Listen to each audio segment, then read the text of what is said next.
BJP नेता सुब्रमण्यम स्वामी ने 9 मई को कोलकाता में एक कार्यक्रम में पश्चिम बंगाल की मुख्यमंत्री ममता बनर्जी को एक साहसी महिला बताया, जिन्हें भारत का प्रधानमंत्री होना चाहिए था।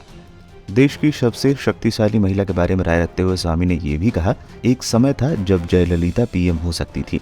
एक समय था जब मैं मायावती के बारे में भी ऐसा सोचता था।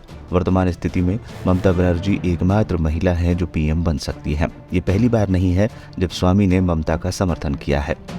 9 महीने पहले उन्होंने कोलकाता के राज्य सचिवालय नबन्ना में मुलाकात की थी और ममता को एक करिश्माई और साहसी राजनेता बताया था, जो बीजेपी का मुकाबला करने के लिए फिट है। नवंबर 2021 में ममता नई दिल्ली में शीतकालीन सत्र से पहले विपक्षी नेताओं से मुलाकात करने आई थी। तब स्वामी ममता बनर्जी से मिले थे। इस बार 9 मई को स्वामी ने तृणमूल कांग्रेस प्रमुख की तारीफ की और उन्हें पीएम पद का उम्मीदवार बताया।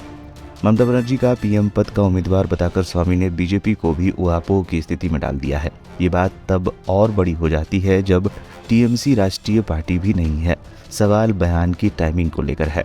कर्नाटक चुनाव में कांग्रेस की शानदार जीत हुई है। कर्नाटक में कांग्रेस और बीजेपी के बीच कड़ी टक्कर हुई थी। ऐसे में स्वामी का बयान किसी भी विपक्षी गठबंधन को और मजबूत करने के लिए फेंका गया हथियार हो सकता है। 2021 में ममता बनर्जी की तस्वीर के साथ एक हैशटैग बंगाली प्राइम मिनिस्टर पहले से ही सोशल मीडिया पर वायरल हो चुका है। ममता भी 2024 के लोकसभा में विपक्ष का चेहरा बनने की तैयारी 2021 से कर रही हैं। 2021 में शहीद दिवस में ममता ने हिंदी और अंग्रेजी में भाषण दिया। पिछले 28 सालों से वो 21 जुलाई को बंगाल में एक प्रदर्शन में मारे गए अपने 13 कार्यकर्ताओं की याद में शहीद दिवस मनाती आ रही हैं, लेकिन कभी भाषण हिंदी या अंग्रेजी में नहीं दिया था।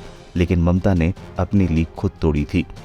2019 के लोकसभा चुनाव से ठीक पहले विपक्ष को साथ लाने की एक कोशिश चंद्रबाबू नायडू ने भी की थी, लेकिन तब चुनाव में समय बहुत कम बचा था और कोई खास कामयाबी नहीं मिल पाई। लेकिन ममता 2.5 साल पहले से ही एक कोशिश करती दिख रही है। याद दिला दें कि बीजेपी ने पूरी ताकत से पश्चिम बंगाल का चुनाव लड़ा था, लेकिन ममता बनर्जी की रणनीति ने बीजेपी के सोनार बांग्ला के सपने को तोड़ दिया था।